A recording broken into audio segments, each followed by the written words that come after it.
Hello friends, welcome back. So the last క్లాస్లో మనము electricity topic గురించి డిస్కస్ చేస్తున్నాం. సో ఎలక్ట్రిసిటీలో మనం చూసినట్లయితే ఇప్పటి వరకు ఏసీ డిసి అంటే ఏంటి దాని గురించి డిస్కస్ చేసాం. ఏకాంతర విద్యుత్, అదేవిధంగా ఏకముఖ విద్యుత్ అని అంటాం. సో వీటితో పాటు పదార్థాల యొక్క వర్గీకరణ, విద్యుత్ను ప్రవహింపచేయు ధర్మాన్ని బట్టి పదార్థముల యొక్క వర్గీకరణ, కండక్టర్స్, సెమీ కండక్టర్స్, అదేవిధంగా ఇన్సులేటర్స్. బేసిక్గా మనం చూసినట్లయితే ఈ పదార్థములు ఏవైతే ఉన్నాయో వీటిలో రెండు రకాల పట్టీలు అంటూ ఉంటాయి, బ్యాండ్స్ అంటూ ఉంటాయి. ఒకటి వ్యాలెన్స్ బ్యాండ్ అని అంటాం, మరొకటి కండక్షన్ బ్యాండ్ అని అంటాం. సంయోజక పట్టీ, అదేవిధంగా వాహక పట్టీ. ఈ రెండిటి మధ్య ఉండే అంతరాన్ని బట్టి విద్యుత్ ప్రవాహం అనేది జరుగుతుంది.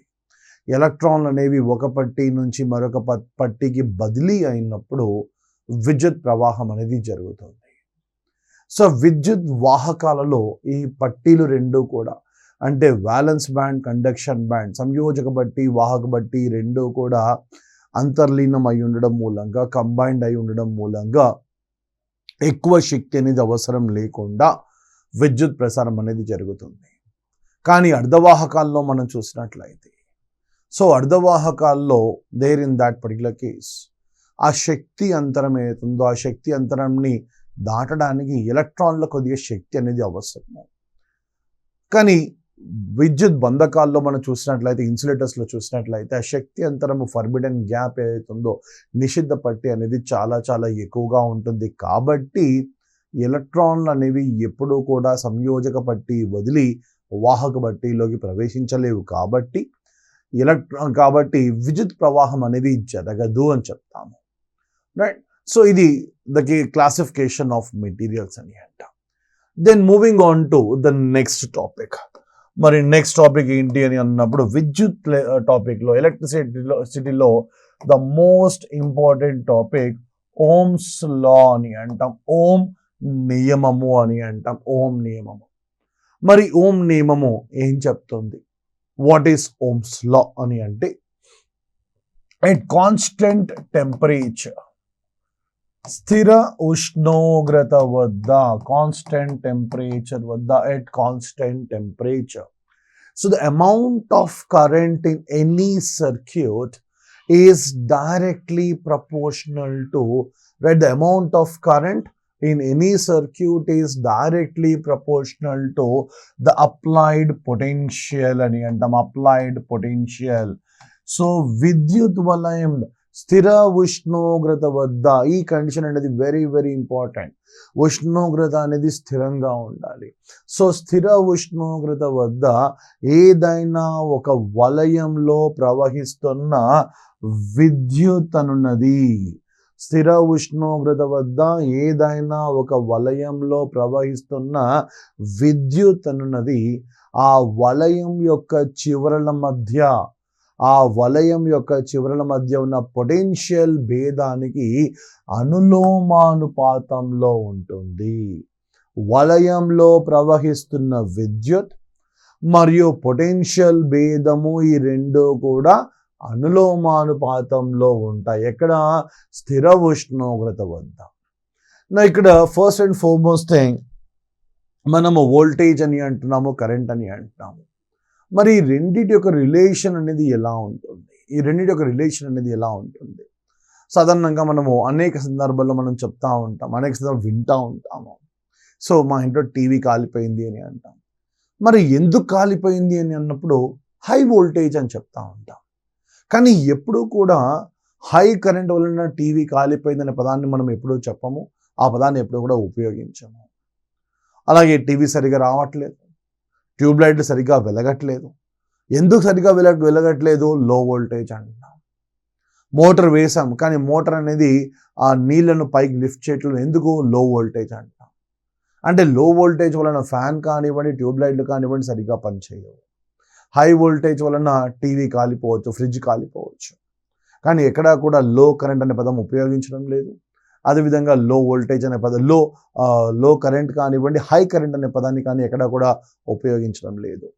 మనం ఉపయోగించేది రెండు పదాలు. ఒకటి లో వోల్టేజ్ అని అంటాం, మరొకటి హై వోల్టేజ్ అని అంటాం. సో కారణం ఏంటి? సో వోల్టేజ్ అనేది మార్పు చెందే కొద్దీ ఆ వలయంలో ప్రవహిస్తున్న విద్యుత్ కూడా మార్పు చెందుతుంది. సో వోల్టేజ్ మరియు కరెంట్ ఈ రెండు కూడా అనులోమానుపాతంలో ఉంటాయి. అదేవిధంగా వోల్టేజ్ మారిన ప్రతిసారి ఆ వలయంలో ప్రవహిస్తున్న విద్యుత్ కూడా దానికి తగ్గట్టుగా మార్పు చెందుతూనే ఉంటుంది. సో స్థిర ఉష్ణోగ్రత వద్ద వలయంలో ప్రవహిస్తున్న విద్యుత్ మరియు పొటెన్షియల్ భేదము ఈ రెండు కూడా అనులోమానుపాతంలో ఉంటాయి అని చెప్తాం. At constant temperature, amount of current in a circuit is directly proportional to potential difference, applied potential difference. Now a small thing here. ఇక్కడ మనము కాన్స్టెంట్ టెంపరేచర్ అని అన్నాం, స్థిర ఉష్ణోగ్రత అన్నాం. ఉష్ణోగ్రత అనేది ఎందుకు స్థిరంగా ఉండాలి? సో ఏదైనా ఒక వలయంలో విద్యుత్ ప్రవహిస్తున్నప్పుడు ఆ పర్టికులర్ వలయం ఏదైతే సర్క్యూట్ అవుతుందో ఆ సర్క్యూట్ యొక్క టెంపరేచర్ సాధారణంగా పెరుగుతూ వస్తుంది. మరి దీనికి సంబంధించి చిన్న ఎగ్జాంపుల్ ఏంటి అన్నప్పుడు ఫ్యాన్ అని అంటాం. సో ఫ్యాన్ కానివ్వండి, ట్యూబ్లైట్ కానివ్వండి, బల్బులు కానివ్వండి.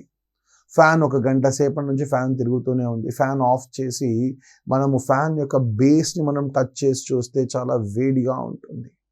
సో కారణం ఏంటి అని అన్నప్పుడు ఆ వలయంలో విద్యుత్ అనేది ప్రవహిస్తున్నప్పుడు ఆ రాగి తీగల్లో ఉన్న ఎలక్ట్రాన్లు ఏవైతే ఉన్నాయో అవి విద్యుత్ ప్రవాహాన్ని అడ్డుకుంటున్నాయి. కాబట్టి ఆ వలయం యొక్క ఉష్ణోగ్రత అనేది క్రమంగా పెరుగుతూ వస్తుంది. మరి ఓం నియమము ఎప్పుడు దీన్ని అప్లై చేయొచ్చు అని అంటే ఉష్ణోగ్రత అనేది స్థిరంగా ఉన్నప్పుడు మాత్రమే. సో టెంపరేచర్ ఇంక్రీజ్ అయినా టెంపరేచర్ డిక్రీజ్ అయినా ఓం నియమం అనేది వర్తించదు. సో ఎప్పుడు వర్తిస్తుంది? ఉష్ణోగ్రత అనేది స్థిరంగా ఉన్నప్పుడు మాత్రమే ఓం నియమము అనేది వర్తిస్తుంది లేదా వర్తించదు అని చెప్తాము. Right. So V is proportional to I. స్థిర ఉష్ణోగ్రత వద్ద వోల్టేజ్ మరియు కరెంట్ రెండు కూడా అనులోమానుపాతంలో ఉంటాయి. So V equal to I into R అని అంటాం. మరి R అంటే ఏంటి? R అనేది ఒక ప్రపోర్షనాలిటీ కాన్స్టెంట్ అని అంటాము. R అనేది ప్రపోర్షనాలిటీ కాన్స్టెంట్ అని అంటాం. R అనేది మనము ఒక స్థిరాంకము అని అంటాము. It's basically a constant. దీన్ని మనము స్థిరాంకము అని అంటాము. మరి ఈ స్థిరాంకానికి ఉన్న పేరు ఏంటి అని అన్నప్పుడు ఈ స్థిరాంకాన్ని రెసిస్టెన్స్ అని అంటారు. R అంటే ఏంటి అన్నప్పుడు R అంటే రెసిస్టెన్స్ అని అంటాము, నిరోధము అని అంటాం. R అంటే నిరోధము అని అంటాం. మరి R యొక్క ప్రమాణాలు ఏంటి? అదేవిధంగా ముఖ్యంగా ఇక్కడ R అంటే ఏంటి, నిరోధం అంటే ఏంటి?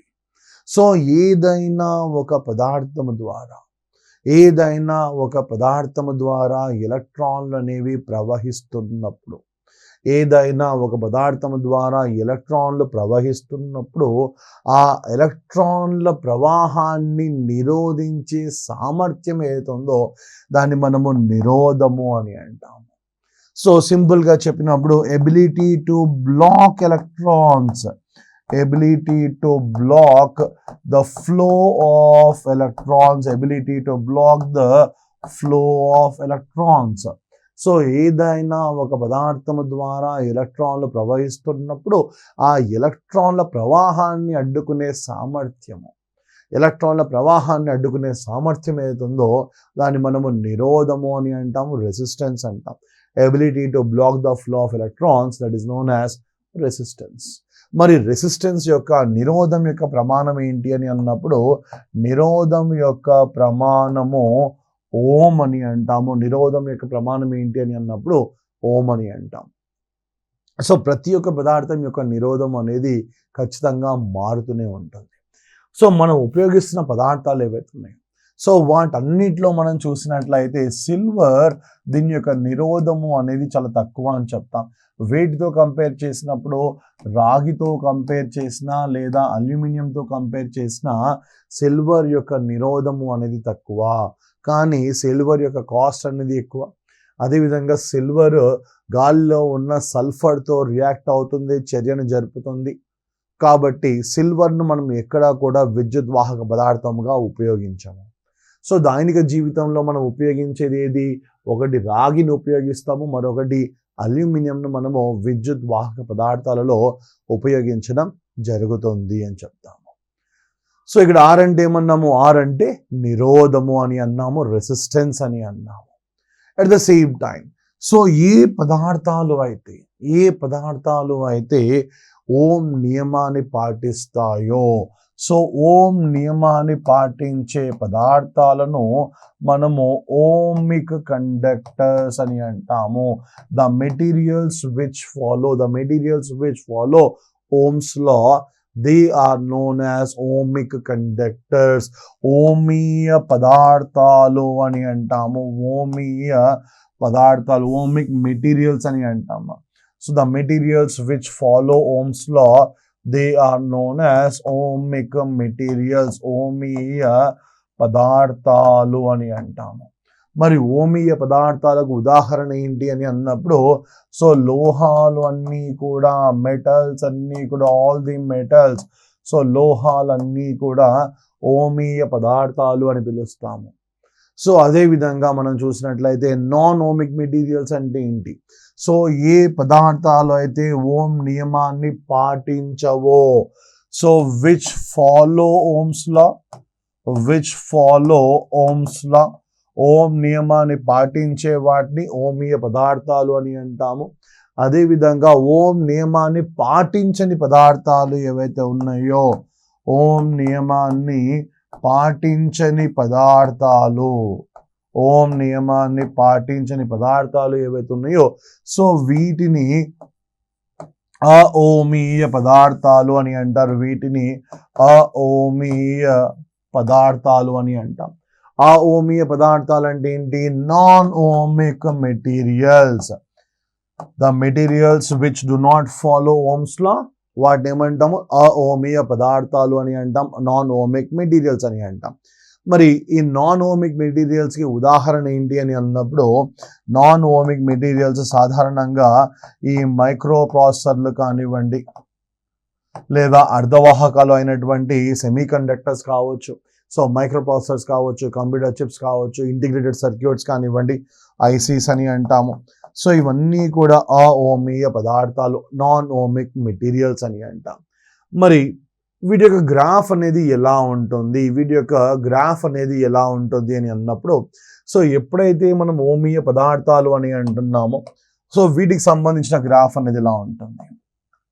సో ఎక్స్ అక్షం పైన ఎప్పుడూ కూడా మనం వోల్టేజ్ తీసుకుంటాము, అదేవిధంగా వై అక్షంపై మనము కరెంట్ తీసుకుంటాం. సో ఎప్పుడైతే మనము వోల్టేజ్ మరియు కరెంట్కి గ్రాఫ్ గీస్తున్నామో, సో వోల్టేజ్ మరియు కరెంట్ గ్రాఫ్ అనేది ఎప్పుడూ కూడా ఆరిజిన్ నుండి, ఇది ఆరిజిన్ అని అంటాం, ఆరిజిన్ నుండి ఉండే ఒక స్ట్రెయిట్ లైన్ అని అంటాము. సో ఇది దేనికి? ఇది ఓమిక్ మెటీరియల్స్కి ఉండే గ్రాఫ్, ఇది ఓమిక్ మెటీరియల్స్ యొక్క గ్రాఫ్ అని అంటాం. అదేవిధంగా నాన్ ఓమిక్ మెటీరియల్స్ యొక్క గ్రాఫ్ అనేది ఎలా ఉంటుంది అని అన్నప్పుడు, నాన్ ఓమిక్ మెటీరియల్స్ యొక్క గ్రాఫ్ అనేది ఈ విధంగా ఉంటుంది. సో ఇక్కడ గ్రాఫ్ వేటి మధ్య గీస్తున్నాము, ఇక్కడ కూడా గ్రాఫ్ అనేది వోల్టేజ్ మరియు కరెంట్ మధ్య గ్రాఫ్ గీస్తున్నాం. సో వోల్టేజ్ మరియు కరెంట్ మధ్య గ్రాఫ్ గీసినప్పుడు నాన్ ఓమిక్ మెటీరియల్స్లో గ్రాఫ్ అనేది ఈ విధంగా ఉంటుంది. సో ఇది సెమీ కండక్టర్స్లో కావచ్చు, మైక్రో ప్రాసెసర్స్లో కావచ్చు, కంప్యూటర్ చిప్స్లో కావచ్చు, ఐసీస్లో కావచ్చు, సో వీటన్నిటిలో గ్రాఫ్ అనేది ఈ విధంగా ఉంటుంది. సో ఉదాహరణకు, for example, if you talk about the case of semi conductors, so semi conductors మనము రెండు విధాలుగా కనెక్ట్ చేస్తాం. సెమీ కండక్టర్స్ మనము రెండు విధాలుగా కనెక్ట్ చేస్తాము. ఒకటి ఫార్వర్డ్ బయాస్ అని అంటాము, రైట్? సో వీటి గురించి మనం ఎలక్ట్రానిక్స్లో మనం ఆల్రెడీ డీటెయిల్గా డిస్కస్ చేసాం. సో ఫార్వర్డ్ బయాస్ అని అంటాం, ప్రో బయాస్ అని అంటాము, అదేవిధంగా రివర్స్ బయాస్ అని అంటాము, ఎదురు బయాస్ అని అంటాం. సో ఎప్పుడైతే సెమీ కండక్టర్ను మనం ఫార్వర్డ్ బయాస్లో కనెక్ట్ చేస్తున్నామో, సో ఇక్కడ గ్రాఫ్ అనేది వోల్టేజ్ మరియు కరెంట్ గ్రాఫ్ గీసాం. సో ఈ గ్రాఫ్ అనేది ఎలా ఉంటుంది, సో ఇది ఆరిజిన్. సో వోల్టేజ్ అనేది పెరుగుతున్నప్పుడు కొంతవరకు కరెంట్ కూడా దాదాపుగా జీరోనే ఉంటుంది. సో తర్వాత నిదానంగా కరెంట్ అనేది పెరుగుతుంది, తర్వాత అనూహ్యంగా ఒకేసారి పెరిగిపోతుంది. సో మనం ఇక్కడ ఏమంటాం, ఈ పర్టికులర్ వోల్టేజ్ ఏదో దీన్ని మనము నీ వోల్టేజ్ అని పిలుస్తూ ఉంటాం, నీ వోల్టేజ్ అని అంటాం. సో సిలికాన్లో దాదాపుగా అది 0.3 వోల్ట్స్ ఉంటుంది. సో సిలికాన్లో 0.3 వోల్ట్స్ అంటాం, జర్మనీ 0.7 వోల్ట్స్, దాదాపుగా ఆ వాల్యూస్ ఉంటాయి. సో వాటిని ఏమంటాం మనం బ్రేక్ డౌన్ వోల్టేజ్ అని అంటాం. సో ఇక్కడ కూడా మనం చూస్తున్నట్టు గ్రాఫ్ దాదాపుగా అదే షేప్లో ఉంది. అంటే సెమీ కండక్టర్స్ వీటిని ఏమంటాం అఓమీయ పదార్థాలు, నాన్ ఓమిక్ మెటీరియల్స్ అని అంటాం, నాన్ ఓమిక్ మెటీరియల్స్ అని అంటాం. మరి ఈ particular semi conducting materials non ohmic materials అనడం బాగుంది. దెన్ మరి కండక్టర్స్ విషయంలో నిరోధం అనేది ఏ అంశాలపై ఆధారపడదు? సో ఓం నియమం ప్రకారం according to Ohm's law V = I × R. R అంటే ఏంటి, నిరోధము అని అన్నాం, రెసిస్టెన్స్ అని అన్నాం. అలాగే రెసిస్టెన్స్ యొక్క ప్రమాణం ఏంటి, నిరోధం యొక్క ప్రమాణం ఏంటి అని అన్నప్పుడు ఓం అని అన్నాం. మరి రెసిస్టెన్స్కి ఆపోజిట్ ఏంటి? సో రెసిస్టెన్స్కి ఆపోజిట్ అని అన్నప్పుడు కండక్టెన్స్ అని అంటాము, వాహకత అని అంటాము, వాహకత. మరి వాహకత అంటే ఏంటి? రైట్, వాహకత అంటే ఏంటి? కండక్టెన్స్ అని అన్నప్పుడు ఇది ఎప్పుడు కూడా 1/రెసిస్టెన్స్ అని అంటాం. అంటే నిరోధముకు right reverse of that one. So conductance = 1/రెసిస్టెన్స్ అంటాం. సో రెసిస్టెన్స్ అంటే ఏమన్నాము, ఎలక్ట్రాన్ల యొక్క ప్రవాహాన్ని అడ్డుకునే శక్తి ఏతుందో దాన్ని మనం నిరోధము అని అంటాం, ability to block the flow of electrons. మరి కండక్టెన్స్ అంటే ఏంటి, 1/రెసిస్టెన్స్ అంటాం. సో 1/రెసిస్టెన్స్ అది అంటే సో ఎలా ఉంటుంది అన్నప్పుడు కండక్టెన్స్ మీనింగ్ ఏంటి, ability to allow the flow of electrons, ability to allow flow of electrons, ability to allow flow of electrons ఇది కండక్టెన్స్ అవుతే, రెసిస్టెన్స్ ఏంటి అని అన్నప్పుడు ability to block the flow of electrons. So ఎలక్ట్రాన్ల ప్రవాహాన్ని అడ్డుకునే శక్తిని, సామర్థ్యంను రెసిస్టెన్స్ అని అంటాం. ఎలక్ట్రాన్లను ప్రవహించే కెపాసిటీ, ఎలక్ట్రాన్లను ఎలో చేసే కెపాసిటీ లేదా ధర్మాన్ని ఏమంటామో వాహకత అని అంటాము, వాహకత. మరి వాహకత యొక్క ప్రమాణాలు ఏంటి, కండక్టెన్స్ యొక్క ప్రమాణం ఏంటి అని అన్నప్పుడు దీని యొక్క యూనిట్స్ 1/ఓం అని రాస్తాము, లేదా ఓం ఇన్వర్స్ అని రాస్తాము. 1/ఓం లేదా ఓం ఇన్వర్స్, లేదా సో దీన్ని మనము ఈ అక్షరాలు రివర్స్ చేసి రాస్తే మో అని కూడా రాయొచ్చు, లేదా దీన్ని జీమెన్ అని కూడా రాస్తాం, లేదా జీమెన్ అని కూడా అంటాం. సో ఇది కండక్టెన్స్ యొక్క ప్రమాణాలు అని అంటాం. మరి ఒక పదార్థం, ఒక మెటీరియల్ యొక్క నిరోధం అనేది ఏ అంశాలపై ఆధారపడును? పదార్థం యొక్క నిరోధము అనేది ఏ అంశాలపై ఆధారపడును అని అన్నప్పుడు సో R డిపెండ్స్ ఆన్, పదార్థం ఏదైనా కానివ్వండి, సో ఆ పదార్థం యొక్క నిరోధము అనేది R value depends on what factors? So మొదటిది, సో R విలువ అనేది ఆ పదార్థం యొక్క పొడవుపై ఆధారపడును, length of the material. So పదార్థం యొక్క నిరోధము అనేది దాని పొడవుపై డిపెండ్ అవుతుంది. So it depends upon the length of the material. పొడవుపై డిపెండ్ అవుతుంది, ఆధారపడును అని చెప్తాము. అలాగే రెండవది ఏంటి అని అన్నప్పుడు ఒక పదార్థం యొక్క నిరోధము అనేది దాని యొక్క ఏరియా ఆఫ్ క్రాస్ సెక్షన్ పై డిపెండ్ అవుతుంది. ఏరియా ఆఫ్ క్రాస్ సెక్షన్ అని అన్నప్పుడు దాని యొక్క మధ్యఛేద వైశాల్యముపై ఆధారపడును అని అంటాం, దాని యొక్క మధ్యఛేద వైశాల్యముపై ఆధారపడును అని అంటాం. సో అలాగే మూడవది ఆ పదార్థం యొక్క ఉష్ణోగ్రతపై డిపెండ్ అవుతుంది, టెంపరేచర్ పై డిపెండ్ అవుతుంది. ద లాస్ట్ వన్ ఇంప్యూరిటీస్ పై డిపెండ్ అవుతుంది. ఇంప్యూరిటీస్ అంటే మలినాలపై ఆధారపడును అని అంటాం. సో ఒక పదార్థం యొక్క నిరోధము అనేది ఎన్ని అంశాలపై ఆధారపడును అంటే మొత్తము 4 అంశాలపై ఆధారపడును. ఒకటి లెంత్, ఒకటి ఏరియా ఆఫ్ క్రాస్ సెక్షన్, ఒకటి టెంపరేచర్, అలాగే మరొకటి ఇంప్యూరిటీస్ అని అంటాం. సో మొదటిగా లెంత్ పై ఏ విధంగా డిపెండ్ అవుతుంది? సో పదార్థం యొక్క నిరోధము అనేది దాని యొక్క పొడవుకు అనులోమానుపాతంలో ఉంటుంది. Resistance of a material is directly proportional to length.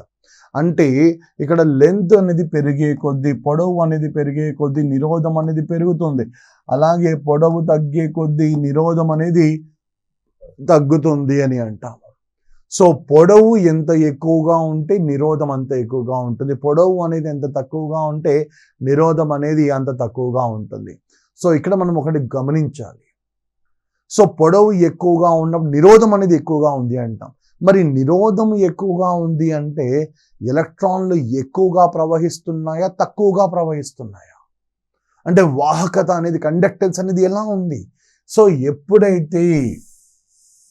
ఎప్పుడైతే పొడవు అనేది పెరిగిందో నిరోధం అనేది పెరిగింది. మరి నిరోధము పెరిగితే కండక్టెన్స్, వాహకత ఏమవుతుంది? సో నిరోధం అంటే ఏంటి? ఎలక్ట్రాన్ల ప్రవాహాన్ని అడ్డుకునే సామర్థ్యం. మరి కండక్టెన్స్ అంటే ఏంటి? ఎలక్ట్రాన్లను ప్రవహింపచేయు కెపాసిటీ, ఎలక్ట్రాన్లను ముందుకి పోనించే సామర్థ్యము. ఈ రెండు ఎలా ఉంటాయి? రెండు కూడా విలోమానుపాతంలో ఉంటాయి. సో నిరోధము, వాహకత, రెసిస్టెన్స్, కండక్టెన్స్ రెండు కూడా విలోమానుపాతంలో ఉంటాయి. సో ఎప్పుడైతే పొడవు పెరుగుతుందో, పొడవు పెరిగినప్పుడు నిరోధము అనేది పెరుగుతుంది. నిరోధము పెరుగుతుంది కాబట్టి ఆ పదార్థము ద్వారా ప్రవహిస్తున్న విద్యుత్ తగ్గిపోతుంది. సో ఇలా మనం రిలేట్ చేసుకుంటూ చదవాలి. సో పొడవు పెరిగినప్పుడు నిరోధం అనేది పెరుగుతుంది కాబట్టి ఆ పదార్థం ద్వారా ప్రవహిస్తున్న విద్యుత్ అనేది తగ్గుతూ వస్తుంది. సో ఇక్కడ మనము ఫస్ట్ బేసిక్ ఫండమెంటల్స్ డిస్కస్ చేద్దాం, right? At the same time so ఎప్పుడైతే ఇక్కడ the moment you talking about this one, so resistance అనేది ఎలా ఉంటుంది? రెసిస్టెన్స్ అనేది డైరెక్ట్లీ ప్రపోర్షనల్ టు లెంత్ అన్నాం.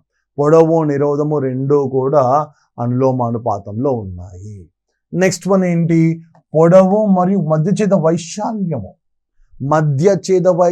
ఏరియా ఆఫ్ క్రాస్ సెక్షన్ రెండు ఎలా ఉన్నాయి ఇవి? సో ఈ రెండు కూడా విలోమానుపాతంలో ఉన్నాయి. పొడవు మరియు మధ్యఛేద వైశాల్యము విలోమానుపాతంలో ఉన్నాయి. దీని మీనింగ్ ఏంటి? ఎప్పుడైతే ఏరియా అనేది పెరుగుతుందో మధ్యఛేద వైశాల్యము, సో ఇది మధ్యఛేద వైశాల్యము అని అంటాం, ఏరియా ఆఫ్ క్రాస్ సెక్షన్. అంటే ఆ వైర్ అనేది, ఆ తీగ అనేది ఎంత లావుగా ఉంది, ఎంత సన్నగా ఉంది, అది మనము ఏరియా ఆఫ్ క్రాస్ సెక్షన్ అని అంటాం, మధ్యఛేద వైశాల్యము అంటాం. సో ఎప్పుడైతే మధ్యఛేద వైశాల్యం అనేది పెరుగుతుందో నిరోధము అనేది తగ్గుతుంది. ఎందుకు? ఈ రెండు కూడా విలోమానుపాతంలో ఉన్నాయి కాబట్టి తగ్గింది. సో మరి ఎప్పుడైతే నిరోధం అనేది తగ్గుతుందో వాహకత ఏమవ్వాలి? పెరగాలి. అంటే ఆ వైర్ అనేది ఎంత లావుగా ఉంటే, సో వైర్ అనేది ఎంత లావుగా ఉంటే కరెంట్ అనేది, విద్యుత్ అనేది అంత ఎక్కువగా ప్రవహిస్తుంది.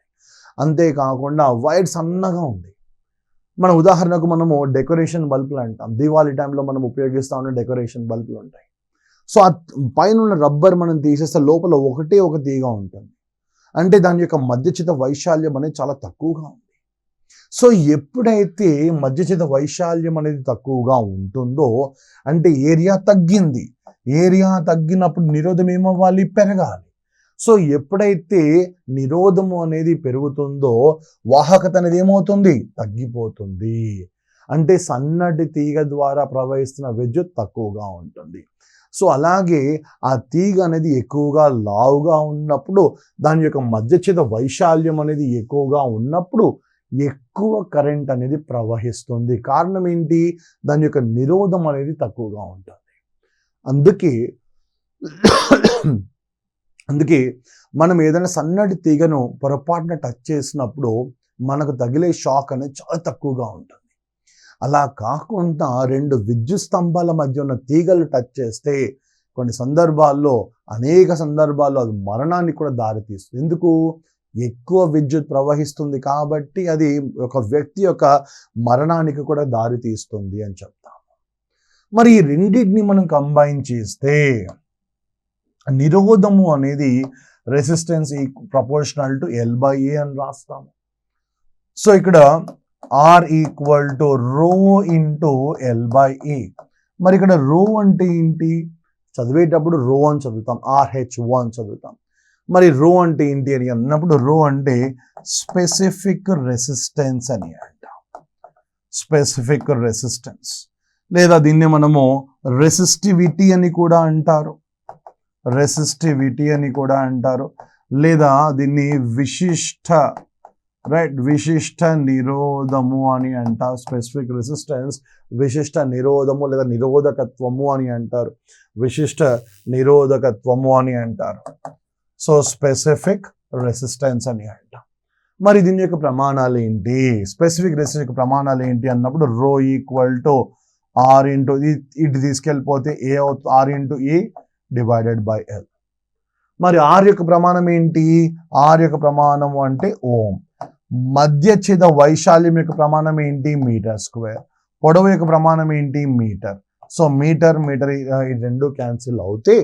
సో అప్పుడు ఈ విశిష్ట నిరోధకత్వము స్పెసిఫిక్ రెసిస్టెన్స్ లేదా రెసిస్టివిటీ, దీని యొక్క ప్రమాణం ఏమని రాయొచ్చు?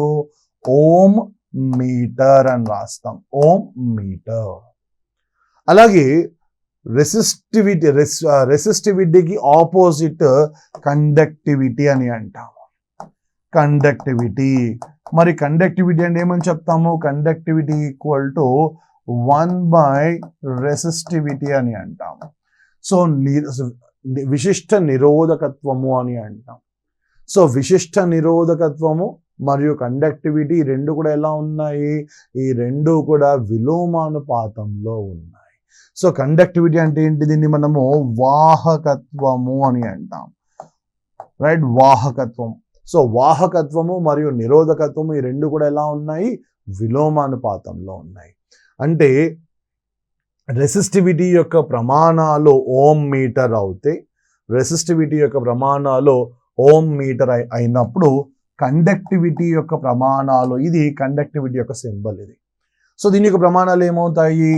1/ఓం మీటర్ లేదా ఓం ఇన్వర్స్ మీటర్ ఇన్వర్స్ లేదా మో మీటర్ ఇన్వర్స్ లేదా జీమెన్ మీటర్ ఇన్వర్స్.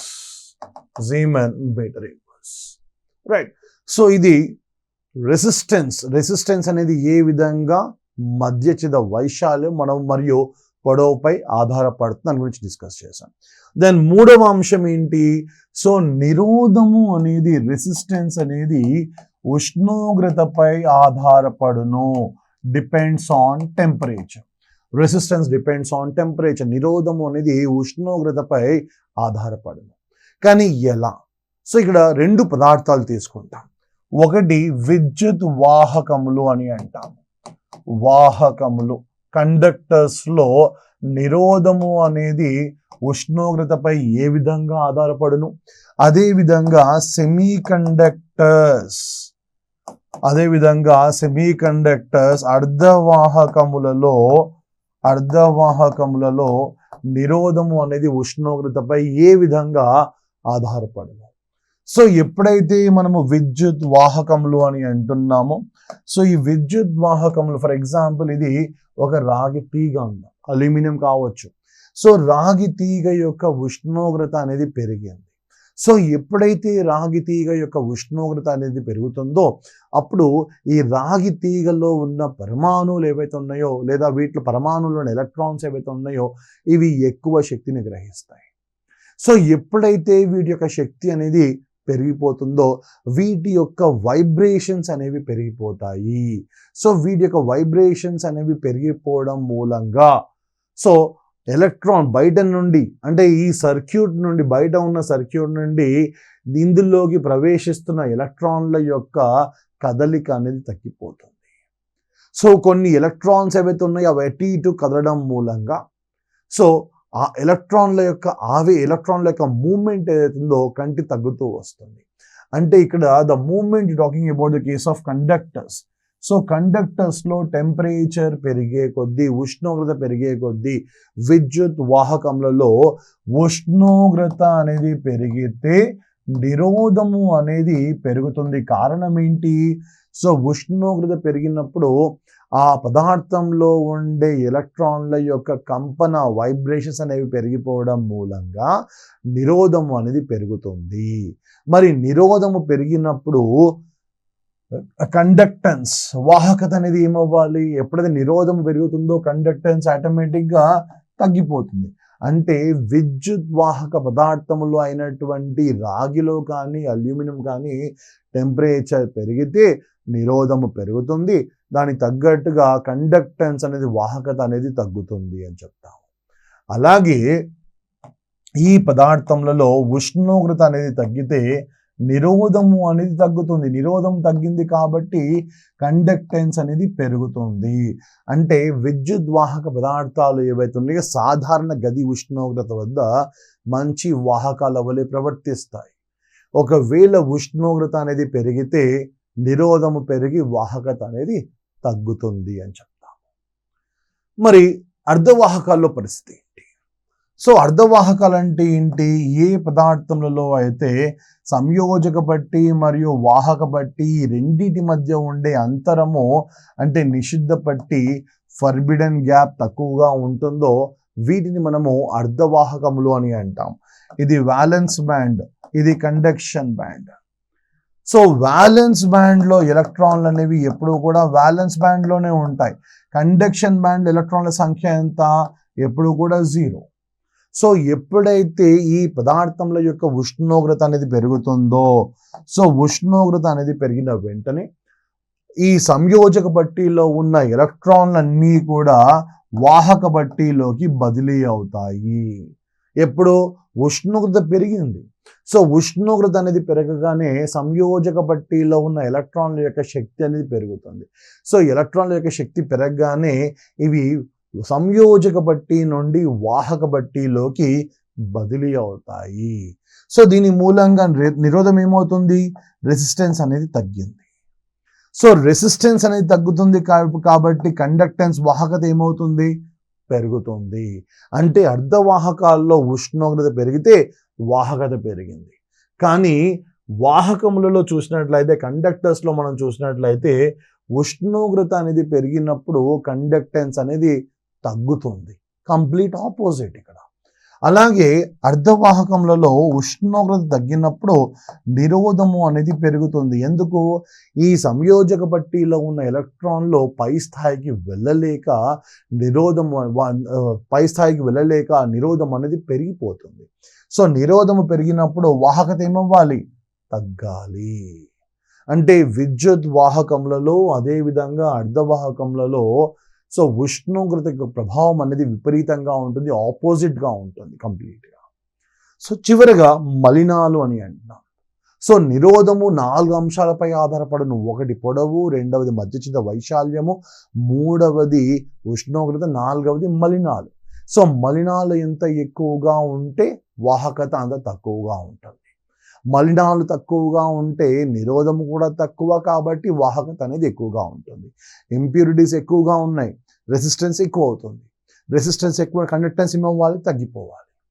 అలాగే ఎప్పుడైతే ఇంప్యూరిటీస్ తక్కువగా ఉంటాయో రెసిస్టెన్స్ కూడా తక్కువగా ఉంటాయి కాబట్టి కండక్టెన్స్ అనేది అప్పుడు ఎక్కువగా ఉంటుంది అని చెప్తాము. So Ohm's law, it states that at constant temperature current through a conductor between 2 points is directly proportional to voltage across the 2 points.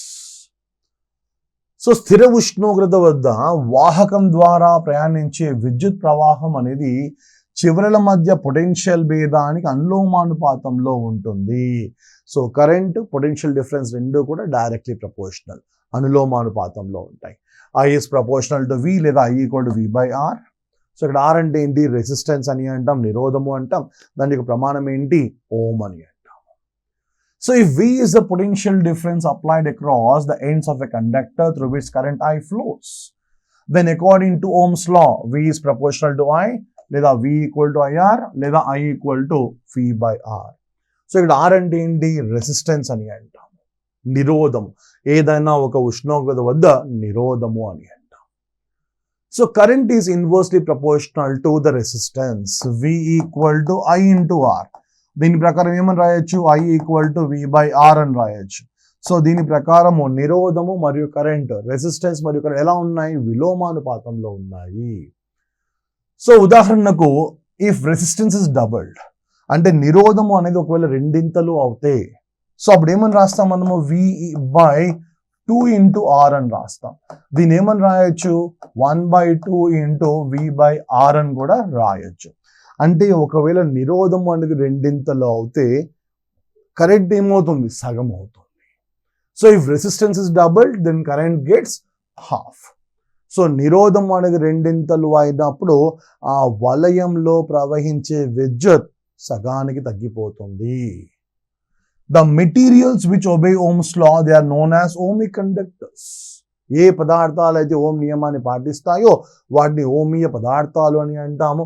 ఉదాహరణకు రాగి మరియు అల్యూమినియం. అలాగే ఏ పదార్థాలు అయితే ఓం నియమాన్ని పాటించవో వాటిని నాన్ ఓమిక్ మెటీరియల్స్ అని అంటాము. ఉదాహరణకు వాక్యూమ్ ట్యూబ్, రెక్టిఫైయర్స్, థర్మిస్టర్స్. రెక్టిఫైర్స్ ఇది తయారు చేస్తాము, డయోడ్లు ఉపయోగించి రెక్టిఫైర్లు తయారు చేస్తాం. డయోడ్ అంటే ఏంటి? అర్ధవాహకాలు, సెమీ కండక్టర్స్.